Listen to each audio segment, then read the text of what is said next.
Penyimpanan internal komputer untuk zaman sekarang ada banyak dan bermacam-macam. Secara umum ada 3 macam penyimpanan komputer yang biasa digunakan dan mudah didapatkan di pasaran. Dimulai dari hard disk yang merupakan jenis penyimpanan yang pasti kamu sudah tahu.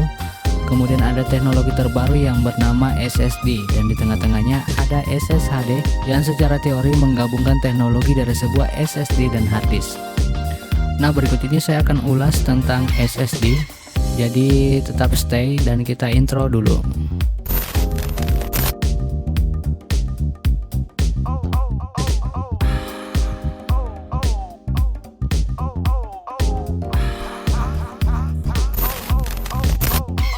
SSD ditemukan pada 29 tahun silam menggunakan teknologi terbaru dalam melakukan penyimpanan data.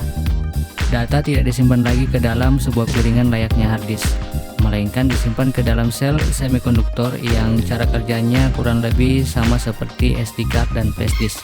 Untuk saat ini, SSD sudah mulai marak digunakan pada laptop tipe terbaru dan orang-orang sudah mulai banyak yang beralih dari hard disk ke SSD.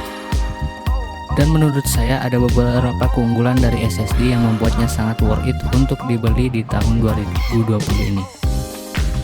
Pertama, harga SSD sudah terjangkau. Seperti alat elektronik yang lain, dengan ditemukannya teknologi yang lebih baru dan produksinya secara massal yang semakin marak, barang-barang elektronik akan mengalami penurunan harga seiring berjalannya waktu. Aturan ini juga berlaku untuk SSD. Dulu harganya sangatlah mahal, sekarang harganya sudah lumayan turun, meskipun masih sedikit mahal. Tetapi dari segi price to performa sangat worth it untuk dibeli.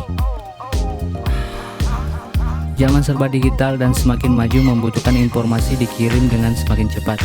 SSD bisa melakukan baca tulis data dengan kecepatan berkali-kali lipat daripada hard disk. Karena waktu sekarang lebih berharga daripada apapun, kamu bisa start up laptop atau PC kamu dengan lebih cepat dan tidak perlu menunggu 1 menit jika menggunakan SSD. Waktu yang biasanya kamu gunakan untuk menunggu PC atau laptop membooting untuk hal-hal yang lebih produktif. Efek SSD juga terasa pada saat kamu melakukan rendering dan meload game. Ketiga, lebih tangguh. Pasti kamu was-was pada saat laptopmu terjatuh. Datamu yang sangat penting bisa saja rusak karena hard diskmu yang korup.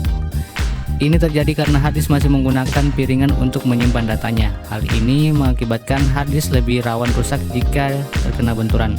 SSD secara tidak langsung bisa dibilang lebih tangguh karena tidak mempunyai piringan seperti halnya sebuah hard disk. Keempat, mengikuti perkembangan zaman. Sekarang hampir semua orang menginginkan sebuah laptop yang tipis dan ringan tetapi mempunyai performa yang sangat handal. Pertukaran informasi juga semakin lama semakin cepat. Prosesor dengan fabrikasi yang lebih kecil terus dikembangkan, tetapi hard disk tidak bisa dibuat menjadi lebih kecil lagi. SSD mampu menjawab semua tantangan tersebut. Dan bagaimana, apakah Anda semakin yakin untuk upgrade ke SSD? SSD merupakan pengganti hard disk yang saya rasa sangat layak untuk kamu pertimbangkan di tahun ini. Dengan berbagai keunggulannya, SSD mampu meningkatkan performa laptop atau PC kamu menjadi lebih tangguh. Dan tentunya harganya sudah cukup murah ya dibandingkan dengan tahun-tahun lalu, dengan jaminan performa laptop kamu meningkat 3 kali lipat daripada sebelumnya. Jika kamu suka dengan konten-konten seperti ini, silahkan like, komen, dan subscribe. Jangan lupa nyalakan tombol lonceng. Terima kasih telah menonton video ini.